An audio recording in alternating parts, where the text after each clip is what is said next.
আজকে আমরা এই ভিডিওটিতে কম্পিটিটিভ ম্যাথের একটি গুরুত্বপূর্ণ চ্যাপ্টার অ্যালিগেশন বা এটাকে রুল অফ মিক্সচারও বলা হয় এটি সম্বন্ধে শিখব। তো এই অ্যালিগেশন বা রুল অফ মিক্সচার এই মেথডটা খুবই ইউজফুল একটা মেথড, যে মেথডটা আমরা ভেরিয়াস টাইপ অফ প্রবলেমের ক্ষেত্রে অ্যাপ্লাই করতে পারি। পার্সেন্টেজের ক্ষেত্রে অ্যাপ্লাই করতে পারি, প্রফিট অ্যান্ড লসের অঙ্কের ক্ষেত্রে অ্যাপ্লাই করতে পারি, ভেরিয়াস টাইপ অফ প্রবলেমের ক্ষেত্রে আমরা এই মেথডটা অ্যাপ্লাই করতে পারি।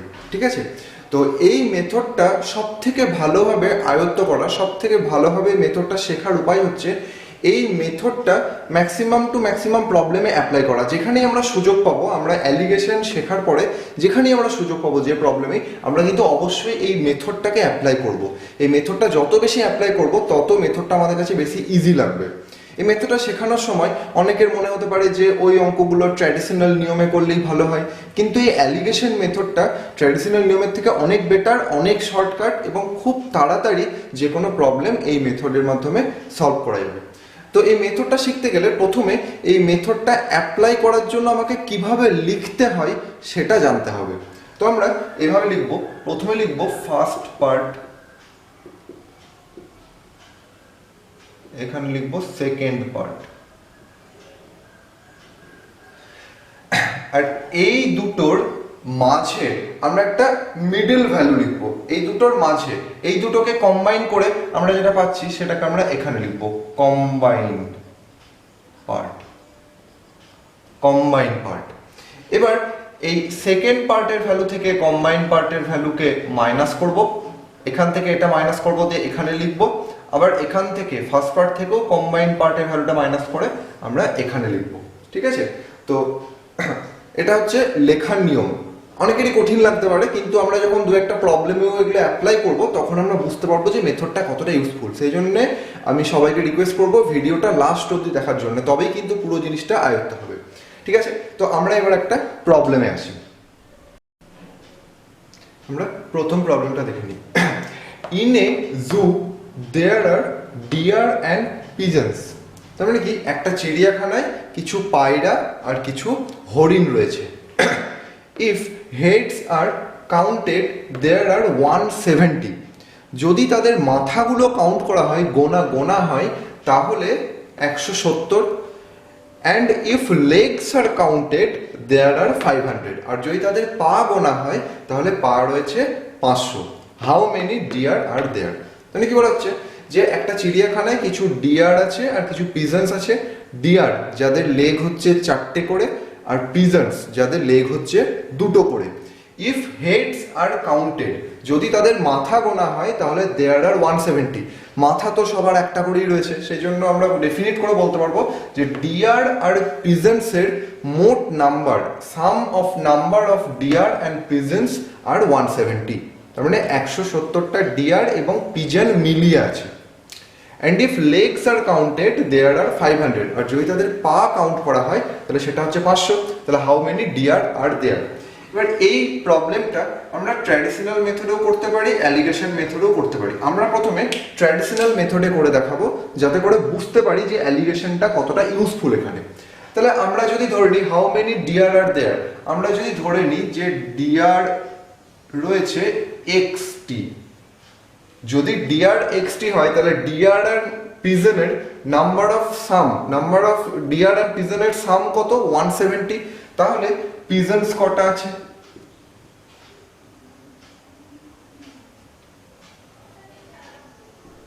তাহলে পিজন্স আছে 170 মাইনাস এক্স, এতগুলি। এবার তাদের মাথা কতগুলো আছে? 500টা। তাহলে অ্যাজ পার কন্ডিশন ডিয়ারের কটা লেগ? 4টে লেগ। তাহলে ডিয়ারের 4টে লেগ, তাহলে এক্স খানা ডিয়ার আছে, এক্সটি ডিয়ার আছে, তাহলে তাদের মোট লেগ কত হবে? 4x। আর পিজন রয়েছে 170 মাইনাস এক্স, এদের লেগ কটা আছে? প্রত্যেকের 2টো করে। তাহলে এইটার যদি সাম নিই, মানে তাদের যদি লেগস এর সাম নিই, 4x এটা হলো ডিয়ারের লেগস, আর 170 মাইনাস এক্স ইন্টু 2 এটা হলো পিজনের লেগ। তাহলে এখন এইটার সাম কত হবে? 500। এবার যদি আমরা এটাকে ক্যালকুলেট করি, 4x plus 170, that means 340 minus 2x is equal to 500. Calculate করলে 2x এটা এদিকে চলে যাচ্ছে, আমি একটা স্টেপ জাম্প করছি, 2x তাহলে এদিকে হচ্ছে 160, that means x is equal to 80. তাহলে how many deer are there? deer কত ধরনের ছিলাম? x, তাহলে there are 80 deer, তাহলে 80 খানা হরিণ রয়েছে। তাহলে এটা গেল ট্র্যাডিশনাল মেথড। এবার আমরা এই মেথডটার বদলে এই অঙ্কটাকে আমরা অল্টারনেটিভ আর একটা মেথড অ্যালিগেশন মেথড দিয়ে করব, ঠিক আছে? এবার আমরা এই প্রবলেমটা অ্যালিগেশন মেথড দিয়ে করব, অ্যালিগেশন মেথড। তাহলে দেখে নিই, এখানে 170 এটা হচ্ছে ডিয়ার আর পিজনের নাম্বারের সাম। এখন যদি আমরা ধরে নিই যে 170 বা 170 এগুলো সবগুলোই যদি ডিয়ার হয়, 170টাই যদি ডিয়ার হয় তাহলে তাদের লেগস কত হবে? 170টাই যদি ডিয়ার হয় তাহলে তাদের লেগস কত হবে? 170 ইন্টু 4, দ্যাট মিনস 680। এটা হচ্ছে number of legs of 170 deer. এখন আরেকবার ধরে নিই 170টাই যদি পিজন হয় তাহলে তাদের লেগ কতগুলো হবে? 170 ইন্টু 2, দ্যাট মিনস 340। এবার সবগুলো তো পিজন নয়, ডিয়ার নয়, বা সবগুলো তো পিজন নয়, তাহলে এই যে এটা হচ্ছে ওই ফার্স্ট পার্টের ভ্যালু, এটা হচ্ছে সেকেন্ড পার্টের ভ্যালু, এবং এদের মাঝে এদের মিক্স করে কতগুলো লেগ আছে? 500। 680 যদি 170টাই ডিয়ার থাকতো তাহলে হতো 680, আর 170টাই যদি পিজন থাকতো তাহলে হতো 340 লেগ। তাহলে কিন্তু এতগুলো তো লেগ নেই, এতগুলো নেই, লেগ তাদের আছে 500টা। তার মানে এই দুটোকে রেশিওতে একটা রেশিও নিলে আমরা 500 পাচ্ছি, মানে এই দুটো মিক্স করে যেন আমরা 500 পাচ্ছি। এরকম আমরা লিখবো। এবার আমরা ডিফারেন্স নেবো, এটার সঙ্গে এটার ডিফারেন্স নেবো, কত হবে? 160। এবং খেয়াল রাখবো এই ডিফারেন্সে আমরা কখনো সাইনগুলো ইউজ করবো না, পজিটিভ নেগেটিভ সাইন এগুলো আমরা এখানে ইউজ করবো না, আমরা শুধু ভ্যালুটা লিখবো। আর 680 থেকে এটা বাদ দিলে কত হবে? 180। তাহলে এখানে এই 680 এটা ছিল ডিয়ার, আর 340 এটা ছিল পিজন্স। তাহলে এই ডিয়ার আর পিজনের যে রেশিও সেটা বেরোলো, এইটা ডিয়ার আর পিজনের রেশিও 160:180।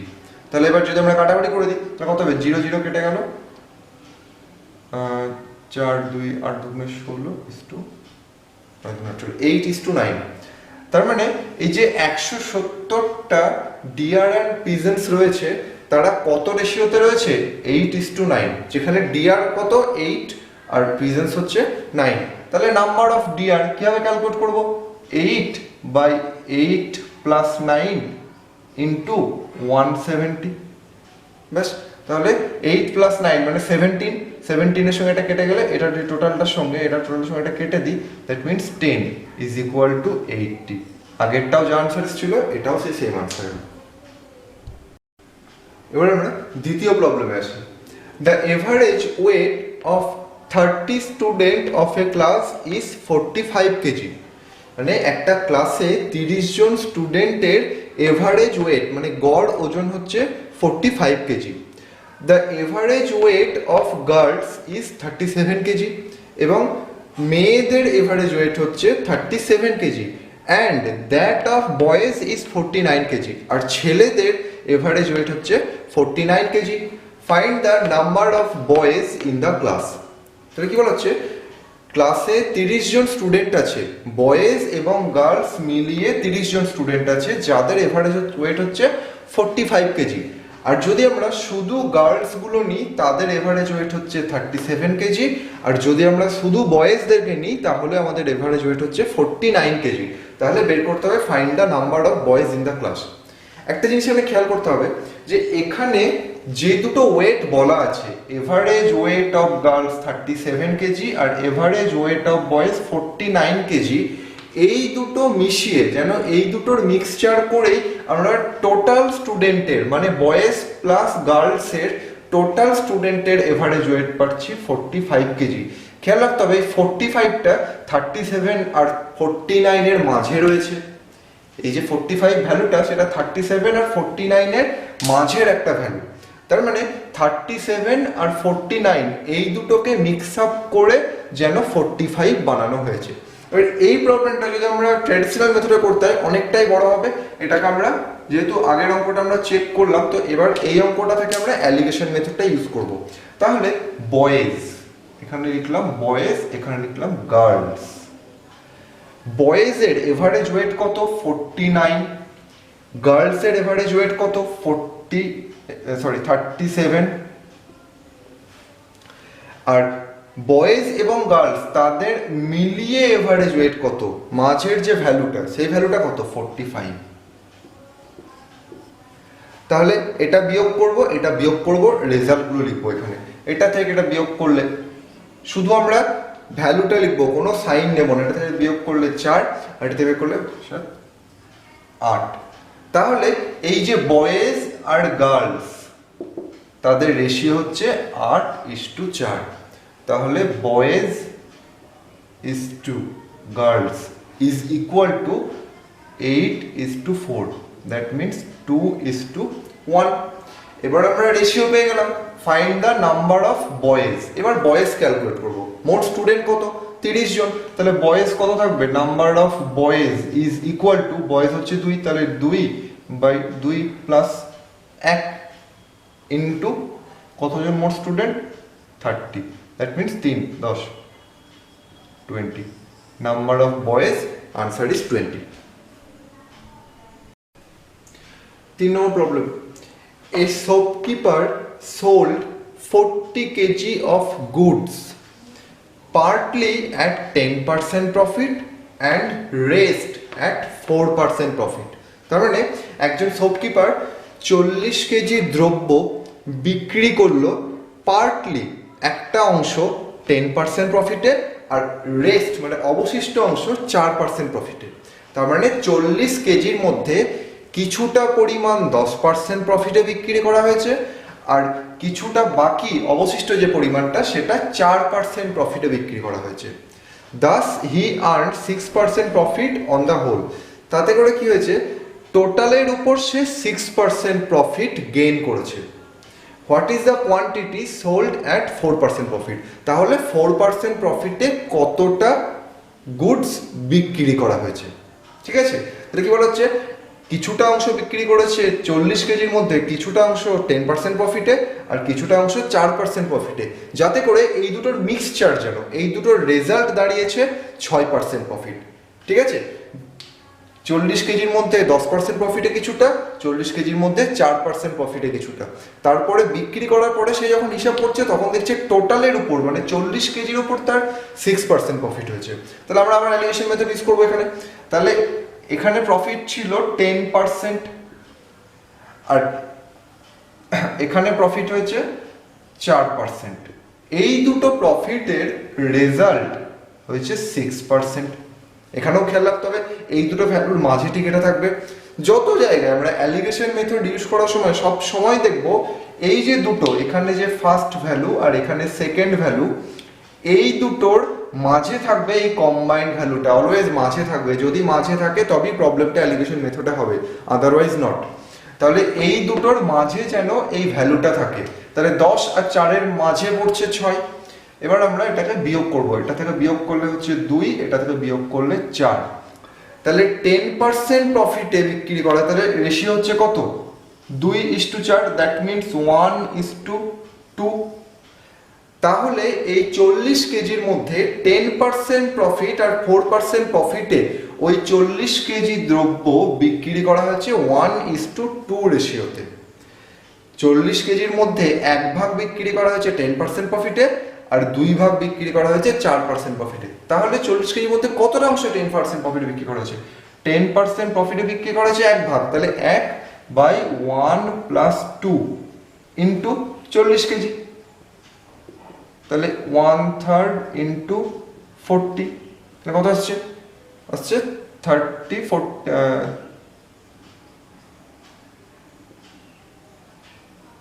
এত কেজি, তাহলে 13.1 কেজি, এটা হচ্ছে আমাদের আনসার। 4 নম্বর প্রবলেমে দেখব, এ mixture of 40 litre of milk and water contains 10% water. তার মানে একটা মিক্সচার রয়েছে, ওয়াটার আর মিল্কের মিক্সচার রয়েছে 40 লিটার, যার মধ্যে 10% ওয়াটার রয়েছে। How much water must be added to make 20% water in the new mixture. তাহলে 10% ওয়াটার রয়েছে, প্রথমে মিক্সচারে 10% ওয়াটার রয়েছে। কত লিটারের মিক্সচার? 40 লিটারের মিক্সচারে 10% ওয়াটার রয়েছে। এখন ওই 40 লিটারের মিক্সচারের সঙ্গে আমাকে পিওর ওয়াটার মেশাতে হবে। পিওর ওয়াটার মিশিয়ে এখন নতুন একটা মিক্সচার তৈরি করতে হবে, যে মিক্সচারে এখন নতুন ওয়াটারের পার্সেন্টেজ হবে 20%। মানে 10% ওয়াটার রয়েছে, তার সঙ্গে আরো ওয়াটার মিশিয়ে 20% মিক্সচার বানাতে হবে। 20% ওয়াটার আছে এমন মিক্সচার বানাতে হবে। তাহলে এই প্রবলেমটা যদি আমরা ট্র্যাডিশনাল মেথডে করি তাহলে কিন্তু অনেক বড় হয়ে যাবে। তোমরা সবাই বাড়িতে ট্রাই করে দেখতে পারো, অনেক বড় হবে। সেই জন্য এখানে আমরা অ্যাডিকেশন ইউজ করবো, অ্যাডিকেশন ইউজ করে সহজেই করতে পারবো। তো এই অঙ্কটা একটু কঠিন, ভালো করে বুঝতে হবে যে মিক্সচারের মধ্যে মিক্সচার ওয়াটার, মিক্সচার ওয়াটার মানে মিক্সচারে কত পার্সেন্ট ওয়াটার রয়েছে? মিক্সচার ওয়াটার রয়েছে 10%। এর সঙ্গে আমরা কি মেশাবো? এর সঙ্গে আমরা পিওর ওয়াটার মেশাবো। পিওর ওয়াটার মেশাবো। পিওর ওয়াটারে ওয়াটার আছে কত পার্সেন্ট? পিওর ওয়াটারে ওয়াটার আছে কত পার্সেন্ট? পিওর ওয়াটার, তাহলে সেটা তো পুরোটাই জল, মানে সেখানে ওয়াটার আছে কত পার্সেন্ট? 100%। ব্যাপারটা বুঝি, মিক্সচারে ওয়াটার রয়েছে 10%, আর মিক্সচারের সঙ্গে আমরা যেটা মেশাবো পিওর ওয়াটার, তার মধ্যে ওয়াটার আছে 100%। এখন এই 10% মিক্সচার, 10% ওয়াটার ওয়ালা একটা মিক্সচার, আর 100% ওয়াটার আছে এরকম একটা পিওর ওয়াটার, এই দুটো মিশিয়ে আমাকে কত করতে হবে? 20% করতে হবে। ঠিক আছে, মিক্সচারের মধ্যে ওয়াটার আছে 10%, আর পিওর ওয়াটারের মধ্যে যেটা আমরা মেশাবো তার মধ্যে পিওর ওয়াটার, তো তাহলে পুরোটাই ওয়াটার 100%। এখন এই দুটোকে মিশিয়ে আমাদের রেজাল্টেন্ট নতুন যে মিক্সচার তৈরি হবে তাতে যেন আমাদের ওয়াটার থাকে 20%, তাহলে এটা বিয়োগ করে ফেলবো। তাহলে এটা বিয়োগ করলে হচ্ছে 80, এটা হচ্ছে 10। তার মানে মিক্সচারের ওয়াটার আর পিওর ওয়াটার, মিক্সচারের ওয়াটার আর পিওর ওয়াটার এই দুটো যদি আমরা 80:10, দ্যাট মিনস 8:1 এই রেশিওতে মেশাই, মানে 8 ভাগ মিক্সচারের সঙ্গে যদি 1 ভাগ পিওর ওয়াটার মেশাই তাহলেই আমরা এই 20% রেশিওটা পাবো। তাহলে আমাদের কাছে ওয়াটার মিক্সচার রয়েছে কত পার্সেন্ট, কত পরিমাণ? 40 লিটার। 40 লিটার মিক্সচার রয়েছে, তাহলে এই 40 লিটার এটা যদি 8 ভাগ হয়, মানে 8, এটা যদি 40 হয় তাহলে 1 সমান কত হবে? 5। বোঝা গেল?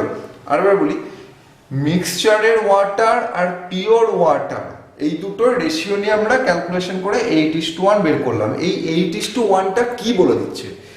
8:1টা আমাদেরকে বলে দিচ্ছে যে 8 ভাগ মিক্সচারের সঙ্গে যদি আমরা 1 ভাগ জল মেশাই তাহলে আমরা নতুন যে রেশিওটা পাবো সেটা হবে 20%।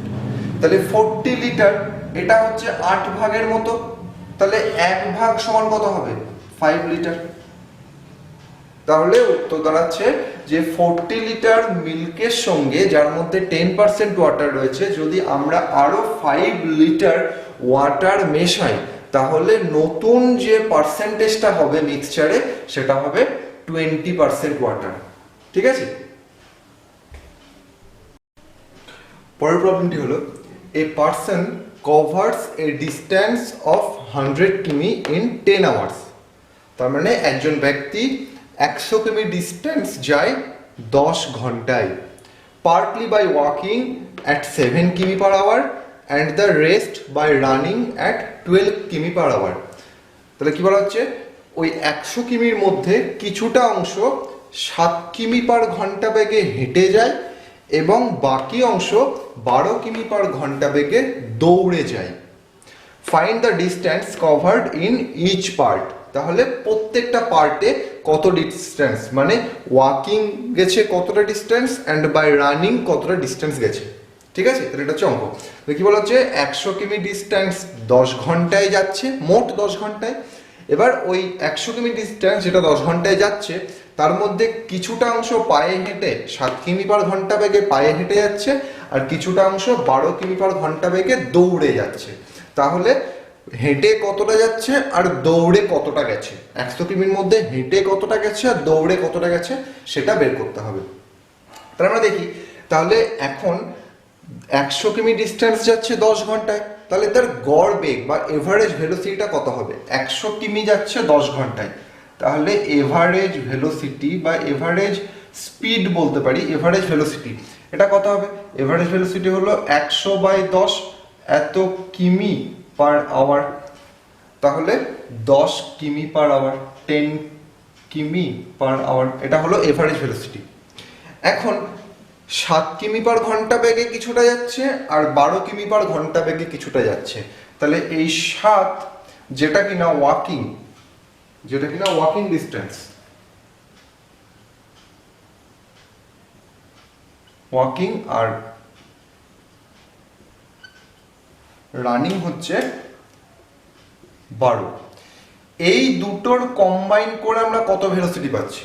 10, কারণ 7 কিমি পার বেগে হেঁটে যাচ্ছে আর 12 কিমি পার আওয়ার বেগে দৌড়ে যাচ্ছে, সেই দুটোর রেজাল্ট কি হচ্ছে? ওই 10 কিমি। তাহলে এই দুটোর মাঝে এবার বিয়োগ করব, তাহলে 2 এদিকে 3, তাহলে ওয়াকিং আর রানিং এর রেশিও কত? 2:3। তার মানে এই 100 কিমির মধ্যে 2 ভাগ গেছে পায়ে হেঁটে আর ওয়াকিং, আর 3 ভাগ গেছে দৌড়ে। তাহলে বাই ওয়াকিং কত ডিস্টেন্স গেছে? ওয়াকিং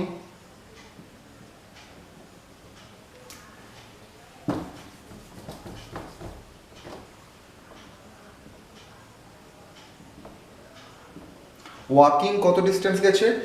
2/2 + 3 ইন্টু 100 এত কিমি, দ্যাট ইজ 40 কিমি। আর রানিং 3/2 + 3 ইন্টু 100 কিমি, 5, দ্যাট মিনস 60 কিমি। তাহলে এই হলো প্রবলেম।